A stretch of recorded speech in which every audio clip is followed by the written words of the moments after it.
हळद रुसली कुंकू हसलं मालिकेच्या आजच्या भागामध्ये आपण पाहणार आहोत की आता तो फोटो जो असतो समर आणि कृष्णाचा, तो फोटो आता दुष्यंतला बाळजाबाईनं पाठवलेला असतो.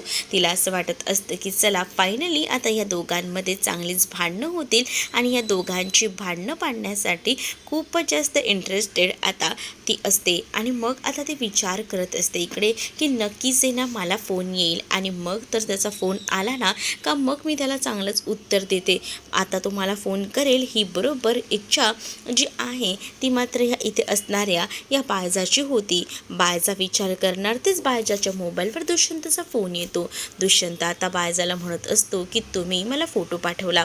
त्यावर बाळजा आता दुष्यंतचे कान भरू लागते आणि बघितलंस का माझ्याबरोबर तू विरोधात गेलास, हे घर सोडून निघून गेलास, पण तुला हे सगळं करून काय भेटलं बघितलंस का? शेवटी तो जिला आपलं म्हणत होता तीच तुला कसे खरे रंग दाखवते. ही अशीच मुलगी आहे, ही बाहेरचं असंच हिला लागतं, असंही आता बोलून तिचं नाव खराब करायचं काम मात्र आता बाळजा करत असते. पण त्या सगळ्या गोष्टीचा राग दुष्यंतला येतो आणि दुष्यंत मात्र आता बाळजाला सांगतो की माझ्या बायकोबद्दल चुकीचा वापर बिलकुलही करायचा नाही. माझी बायको कशी आहे ना हे मला चांगलंच माहिती आहे आणि जर तुम्ही हे सगळं करून तुम्हाला असं वाटत असेल की माझ्या बायकोविरोधात मला तुम्ही भडकवायचा प्रयत्न कराल तर तसं होणार नाही. माझ्या बायकोवर पूर्ण विश्वास आहे.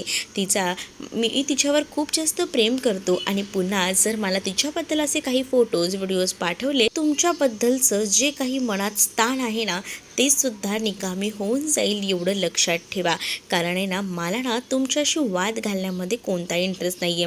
माझ्या बायकोवर विश्वास आहे असं म्हणतच आता दुष्यंतने कॉल कट केलेला असतो. पण दुष्यंत आता विचार करतो की नेमकं आहे तरी काय.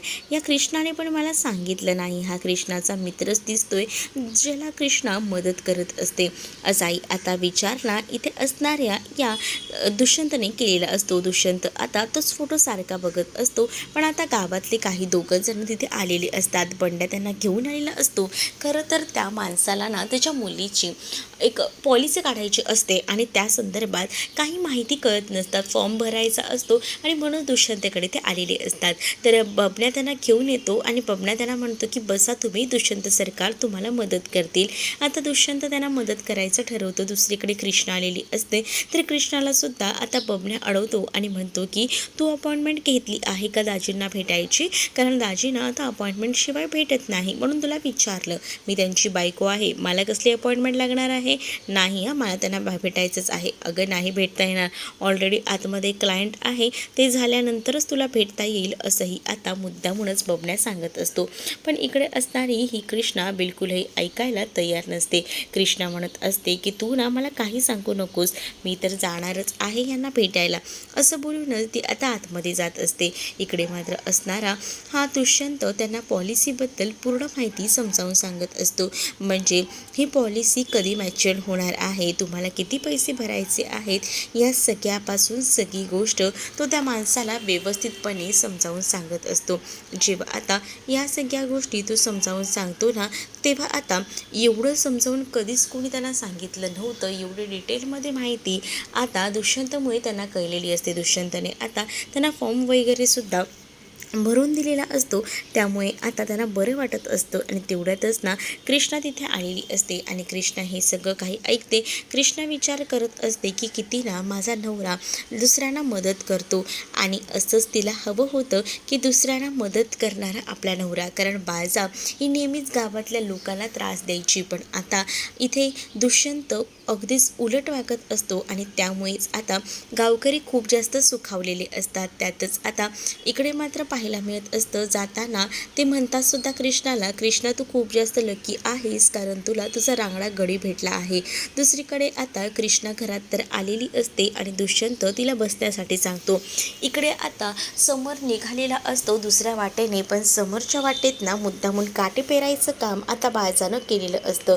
बाळजाने आता मुद्दामूनच आता पाठवलेलं असतं काही माणसांना समरकडे आणि समरला लवकरात लवकर वाड्यावर घेऊन यायला सांगितलेलं असतं.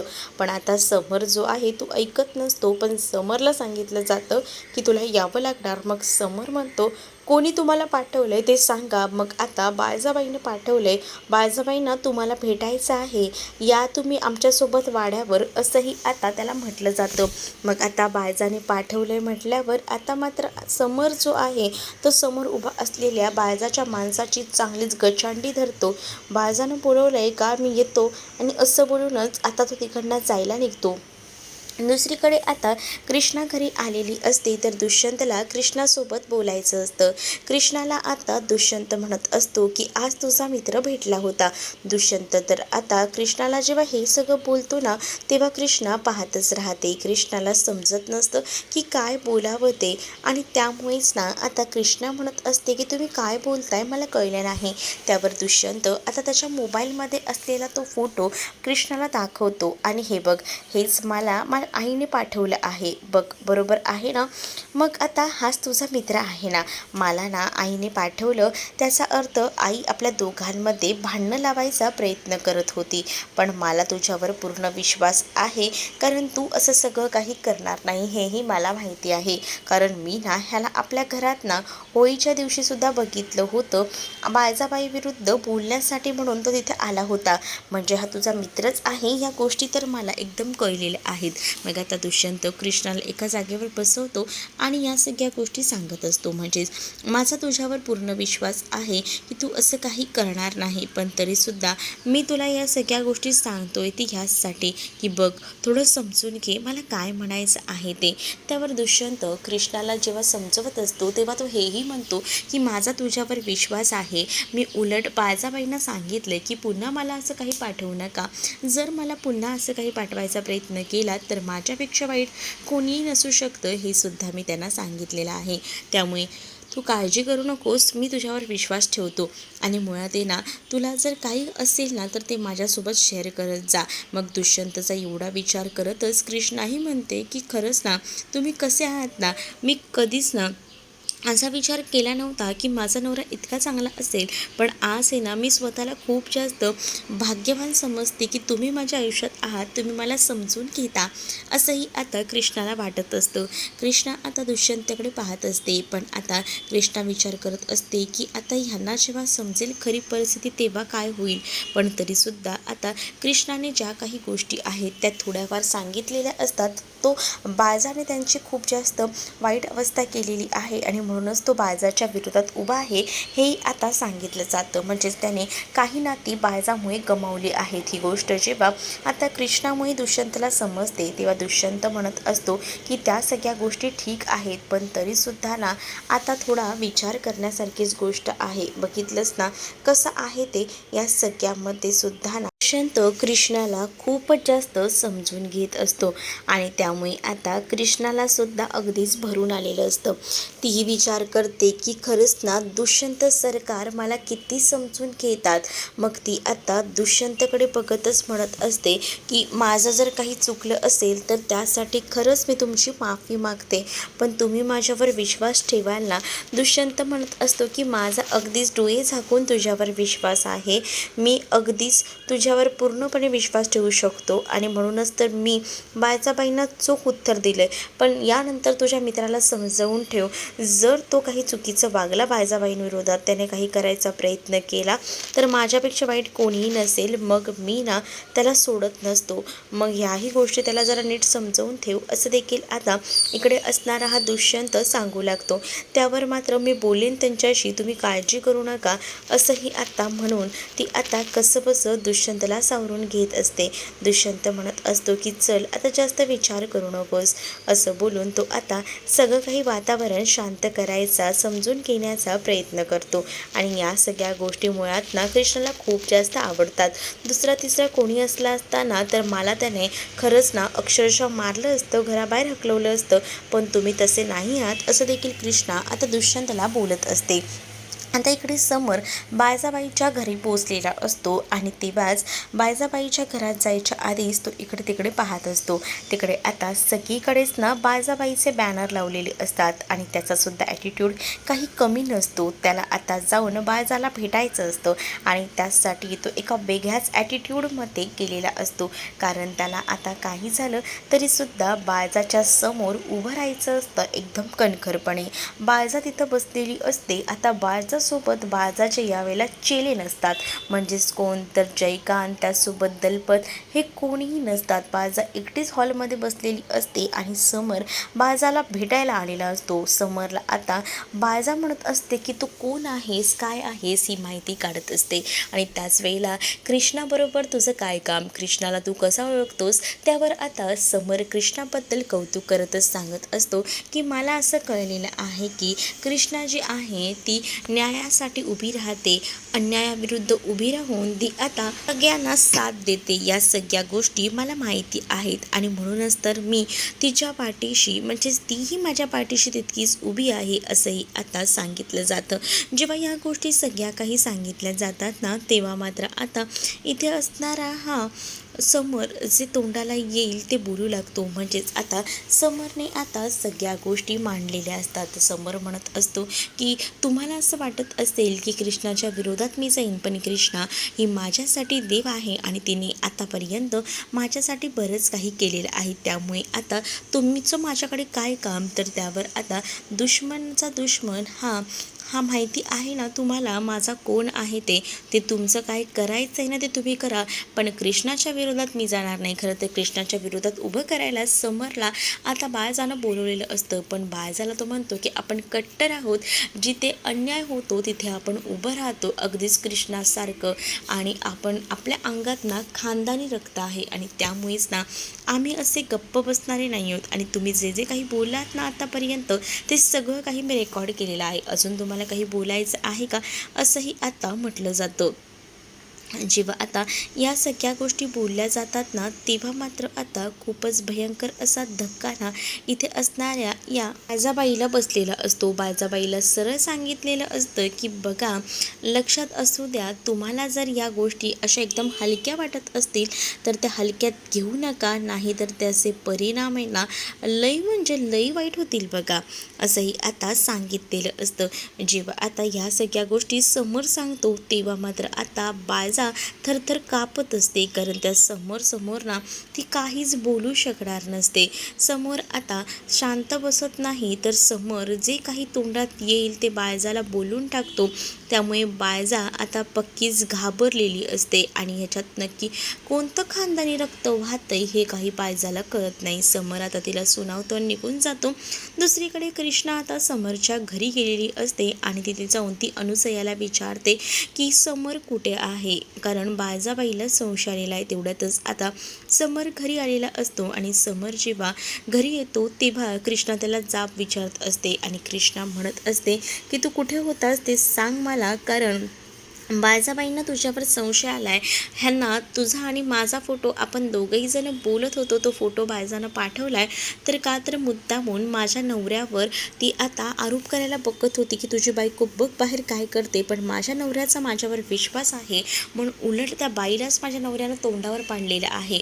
पण हे सगळं किती दिवस चालणार आहे, नाही हे कुठेतरी थांबायला हवं. म्हणूनच मी तुला म्हणते की बायजा तुझ्यावर नजर ठेवून असणार आहे, ती तुझ्यावर कधीही हल्ला करेल. आजच माझ्यावर बायजानं हल्ला केला आहे आणि बायजालाच भेटून मी आलो आहे, पण तू काळजी करू नको, तिला उत्तर जसं द्यायचं आहे ना तसं मी दिलेलं आहे, असंही आता समर सांगू लागतो. मग आता ही गोष्ट ऐकून ना कृष्णाला त्याचसोबत इथे असणाऱ्या या अनुसयाला सुद्धा धक्का बसतो. अनुसया आणि कृष्णा आता विचार करत असतात की काय करायचं, यावर काहीतरी सोल्युशन तर काढायलाच हवं. मग समर कृष्णाला विचारतो की मग रात्रीचा प्लॅन काय करायचा, जो आपण ठरवला आहे. कृष्णा म्हणते की मग करायचा आहे ना रात्रीचा प्लॅन, त्यामध्ये कुठचीही माघार घ्यायची नाही, आपण हा प्लॅन वर्कआउट करूया, असं देखील आता सांगितलं जातं. जेव्हा आता या सगळ्या गोष्टी सांगितल्या जातात ना तेव्हा मात्र आता त्याने एक मोठा प्लॅन केलेला असतो बाळजाला रातोरात घाबरवायचा. बाळजा आता झोपलेली असते तिच्या रूममध्ये. तेवढ्यातच ना तिच्या आता तोंडावर काहीसं रक्त पडतं, म्हणून बाळजा आता दचकून उठते. बाळजा जेव्हा तोंडाला लागलेले रक्त बघते तेव्हा घाबरते आणि नंतर तिची वर नजर जाते तर वर आता एक असा बावला बांधलेला असतो आणि तो बावला पंख्याला लटकत असतो आणि त्यालासुद्धा खूप जास्त असं रक्त लागलेलं असतं. हे सगळं बघून बाळजा घाबरते. बाळजाच्या तोंडात ना आता शब्द फुटत नसतात. बाळजा म्हणत असते की हे समज काय आहे, आणि त्याच नंतर आता ते बावलं जे आहे ते डायरेक्टली बाळजाच्या अंगावर पडतं. बाळजा ते हातात घेते आणि बाळजा इकडे तिकडं बघत असते. बाळजाच्या लक्षात येतं की कोणीतरी आपल्याला घाबरवायचा प्रयत्न करत आहे, पण तिला आता असं वाटतं की हे सगळं काय घडतं आहे ते. आता जेव्हा ते पाय वगैरे ती बघते ना तेव्हा आता अगदीच पाय लाल असतात त्या बाहुल्याचे, आणि ते सगळं बघूनच ना आता खूपच जास्त भीती बाळजाला वाटते. बाळजा आता खिडकी उघडते की कोणी आलंय का खिडकीतनं, असा विचार तिच्या डोक्यामध्ये येत असतो. आणि तेव्हाच ना आता जेव्हा ती खिडकी उघडून बघते तेव्हा तिला समोर अनुसया दिसते. अनुसयाला बघून तिच्या लक्षात येतं की हे तर भूत आहे अनुसयाचं, आणि त्यामुळेच ना ती आता बिथरलेली असते. इकडे तिकडे पाहू लागते आणि जेव्हा ती आता इकडे तिकडे बघत असते तेव्हा मात्र आता अनुसया एक एक पावलं टाकत पुढे येते. मग बाळजा पूर्णपणे घाबरते. तिला काय करावं हे समजत नसतं. बाळजा जोरजोरात ओरडू लागते. ती आता बाहेर येते. अनुसया खरंच ती आहे का बघण्यासाठी.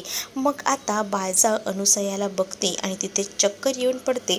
तोपर्यंत अनुसया तिकडनं पळ काढत असते. अनुसया कसा बसा तिकडनं पळ काढते, पण त्याच वेळेला ना अनुसयाचं लक्ष नसतं आणि दारू पिऊन आढळरावसुद्धा रस्त्याने चालत असतात. अनुसयाचा धक्का हा आढळरावांना लागतो. अनुसयाचा धक्का जसा आढळरावांना लागतो तसा आढळराव खाली पडतात आणि अनुसयासुद्धा. आढळराव लगेचच समोर असणाऱ्या अनुसयाला बघतात आणि तेव्हा एकटक बघतच बसतात. त्यांना कळतं की त्यांची अनुसया त्यांच्या समोर उभी आहे. मग दुसरीकडे मात्र आता हे सगळं जेव्हा कृष्णा आणि बाहेर उभं राहून समोर बघत असतो तेव्हा समोर म्हणत असतो की जर ह्यांनी आईला बघितलं ना तर लई मोठा प्रॉब्लेम होऊ शकतो. आणि त्याच वेळेला आता ते जेव्हा बघतात ना तेव्हा ते खूप जास्त खुश होतात, पण आता त्याला असं वाटत असतं की त्याच्या आईची आणि आढळरावांची भेट होऊ नये, म्हणूनच तो आता आढळरावांवर डायरेक्ट हल्ला करायला गेलेला असतो. आणि हे सगळं कृष्णा बघते. आढळराव कोसळलेले असतात. मग आता कृष्णा तिथे येऊन समोरच्या जोरात कानाखाली वाजवते, आणि तुझी हिंमत कशी झाली त्यांच्यावर हात उचलायची, ते माझे आबा आहेत आणि जर त्यांना काही झालं ना तर माझ्यापेक्षा वाईट कोणीही नसेल, लक्षात ठेव. या भाषेतच आता समरला आता कृष्णा सांगत असते. कृष्णा जेव्हा समरला हे सगळं काही बोलते तेव्हा मात्र आता समर शांत बसतो. तर आता दुसरीकडे आढळरावांना वाचवण्यासाठी दुष्यंतही आलेला असतो आणि दुष्यंत आढळरावांना उठवायचा प्रयत्न करत असतो, पण आढळरावांना काही जाग नसते. ते एकदमच निश्चित पडलेले असतात. मग आता आढळरावांना उठवायचा प्रयत्न आता त्याचा सुरू असतो, पण आढळराव काही केल्या हलत नसतात. आणि त्यामुळेच ना आता भयंकर असं टेन्शन ना इथे असणाऱ्या दुष्यंतलाही आलेलं असतं. पण आता कृष्णा आणि दुष्यंत जेव्हा घरी येतात तेव्हा दुष्यंत म्हणतो वाड्यावर असं कोण कसं काय शिरू शकतं, या सगळ्यामागे कोण आहे ना हे तर मी शोधून काढणारच आहे, मी काही शांत बसणाऱ्यातला नाही आहे, असं देखील आता तो म्हणत असतो. आणि त्यामुळेच ना आता कृष्णा घाबरलेली असते. दुष्यंतने जर शोधून काढलं या सगळ्यामागे कोण आहे तर आपलं काही खरं नाही, आपणही बाराच्या भावात जाऊ, ही गोष्ट आता लक्षात तिच्या आलेली असते. आणि म्हणूनच ना आता ती विचार करते की आता काय करायचं, पण आता तिला आता शांत राहण्यावाचून पर्याय नसतो. तर तुम्हाला हा भाग कसा वाटला हे कमेंटमध्ये नक्कीच सांगा, आणि त्याचसोबत तुम्ही जर आपल्या चॅनलवर नवीन असाल तर चॅनलला सबस्क्राईब नक्कीच करा. चला तर मग भेटूया पुढच्या भागामध्ये. तोपर्यंत टाटा बाय. व्हिडिओ आवडला असेल तर व्हिडिओला लाईक करायला विसरू नका. चॅनलवर नवीन असाल तर चॅनलला सबस्क्राईब करा. चला तर मग भेटूया पुढच्या भागामध्ये. तोपर्यंत टाटा बाय.